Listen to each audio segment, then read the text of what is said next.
Hello! আগের ব্লগে তোমরা দেখেছো আমরা তারাপীঠে পুজো দিতে এসেছিলাম। হ্যাঁ, পুজো দেওয়া হয়ে গেছিলো। তারপর আমি আর আমার হাসব্যান্ড বেরিয়ে পড়েছিলাম মহা শ্মশান দেখার উদ্দেশ্যে।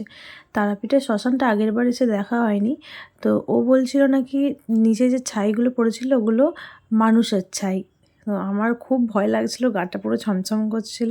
তারপর ওখান থেকে তাড়াতাড়ি বেরিয়ে এসে কিছু কেনাকাটা করলাম। আর এখানকার যে পপুলার দোকানটা আছে যেখানে প্যাড়া পাওয়া যায় সেখান থেকে আমরা কেশরের আর ঘিয়ের প্যাড়া নিয়ে নিয়েছিলাম। দোকানটার নাম ছিল কাকাতুয়া।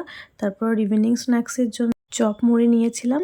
আর ডিনারের জন্য নিয়েছিলাম ভাত, নবরত্ন কারি, ডাল আর ডিমের তরকারি। ডিম কষাও বলতে পারো তোমরা। আর এখানকার নবরত্ন কারিটা আগেও খেয়েছি, কারণ আগেও আমরা এই হোটেলেই উঠেছিলাম। আর এটা খেতে খুব সুন্দর হয়।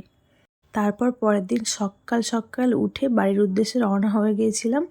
দেখা হচ্ছে পরের ব্লগে। ততক্ষণের জন্য টাটা।